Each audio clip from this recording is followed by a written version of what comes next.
Thank you very much for staying with us here on SA Today. South Africa Liquor Brandonwers Association says it is concerned that South Africa remains one of the very few countries in the world that continues to prohibit all sale of alcohol during national lockdown. For more on this, we're joined by the spokesperson of SALBA, Sibani Mngadi. Mr. Mngadi, thank you so very much for joining us here on SABC News. Good afternoon. SALGA is concerned at this time that South Africa is the only country still not allowing the sale of alcohol. Let's be honest here, what is the worry from SALGA's part? Is it about the profit margins for those who sell alcohol, the economy? Because it certainly isn't about the health of South Africans, is it? Well, the core of the issue from our statement basically is we have fully agreed with government that we need to be following international trends, looking at what is happening in other countries that have experienced the epidemic ahead of us, and how those countries comparative to us are doing, and learn from them. And what we have done in this case is to look at what other countries have done with regard to the sale of alcohol. You know, in South Africa, there is a total shutdown of both what we call the on-trade, where you come in and consume, and as well as the outlets where you can buy and consume at home.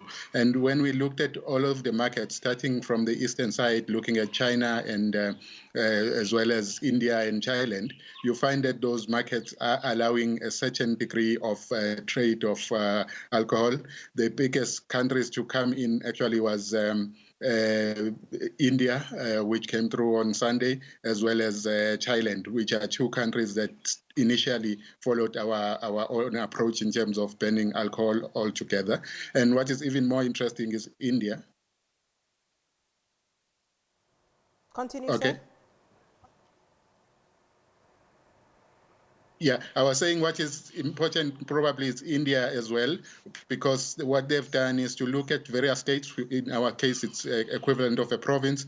Look at infection rates for those, and they grade them just like we do in terms of green, red, and orange. And from Sunday, they've allowed the states that are on orange and green to start trading in the cases where you come in at the bottle store with social distancing and consume at home, and e-commerce as well as home deliveries. Yeah, I mean, you seem to have done your homework in terms of what the other countries are doing who have abandoned their prohibition of the sale of alcohol. But have you looked into these developing economies? You know, you can justify selling again, but I mean, the situations are different from country to country. And I just want to correct you in terms of the social distancing. I was looking at the images coming out of India. There was absolutely no social distancing. People were queuing and the lines were very, very long to get into bottle stores. So are you really weighing up what the potential hazards are in terms of COVID-19, if indeed there is a reopening of bottle stores, for example?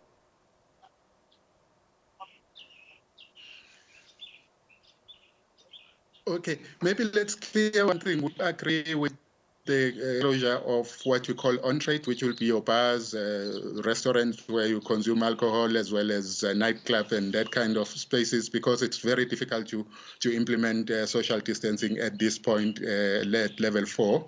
But certainly, we do believe that most of the current supermarkets, who also own bottle stores, have demonstrated over time that they are able to exercise some degree of social distancing in as far as grocery shopping is concerned. And we think that in the broader bottle store environment, that can be possible to implement it.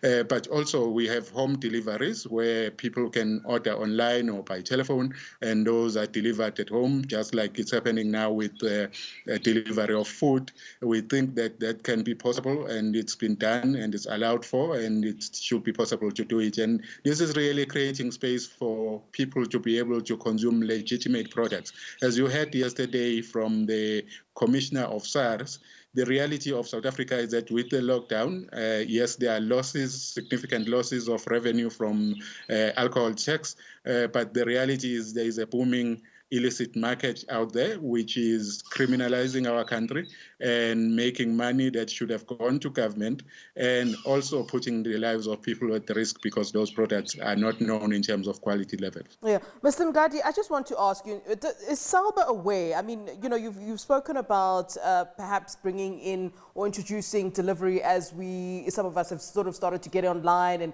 and get our groceries through delivery.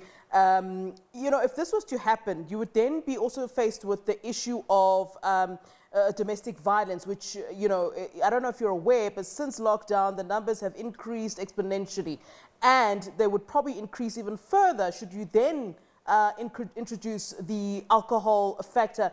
Does SALBA not care about that, or what exactly are you saying in terms of that perhaps being something that might become an even bigger issue, where we're bringing alcohol into already volatile homes? Are you having those discussions as SALBA?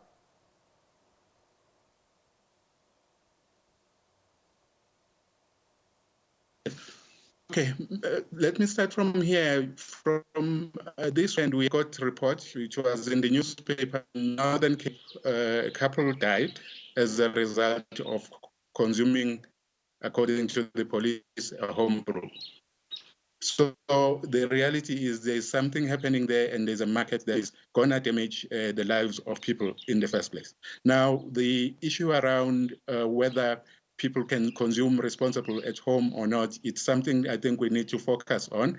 What we have put through in our proposal is that we would like to consider first limitation in terms of trading hours. It cannot probably be the hours that we are used to way before the lockdown. And then secondly is consideration even of limitation in terms of the volumes that people can purchase per occasion. And we assume our understanding is that then that can limit the extent to which people are exposed to a possibility of abuse of alcohol. And I think certainly we need to make sure that at least there is access, especially for those who are responsible, who are drinking responsible, and who are now being pushed into a much more criminality, a much more underground work where criminals are taking advantage of this environment. Yeah. Are you taking, you know, some kind of, are you getting encouraged by the tobacco industry in some instances where, you know, they've threatened, you know, to take legal action? We've heard today that they've said, okay, well, we'll probably won't take legal action after all. If you feel that the government is not hearing you and that the concerns that you're raising are, you know, being ignored, so to speak, would you consider a legal action, or is that something you've not yet looked at?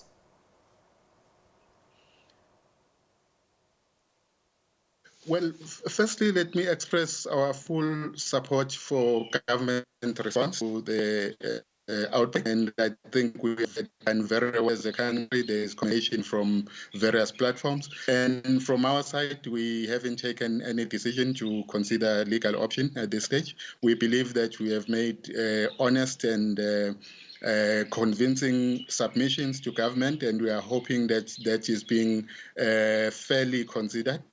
And we would like to engage as much as possible. Actually, our CEOs of all our companies have requested a potential meeting with at least ministers to be able to present in detail what the situation, type of situation that is facing us. Big decisions that need to be taken when you do not know when this level 4 is going to end. We need to take decisions around employees and payment of salaries, the terms in which we need to pay suppliers. So it's a very, very difficult situation to run a business when you do not know what the end line is, and therefore you are able to take care of everyone that is dependent on all of your value chain. Our industry is very much linked up backwards, so if we are not operating, there will be an effect on the glass sector, there's effect on agriculture, there's effect on retail as well. So we are not able to take those decisions because we do not know when the consideration will be made of most of our submissions that have been made. All right, Mr. Mngadi, thank you so very much for chatting to us here on SABC News. Sibani Mngadi, who's a spokesperson for SALBA, the SA Liquor Brandonwers Association. Thank you very much, sir. Thank you.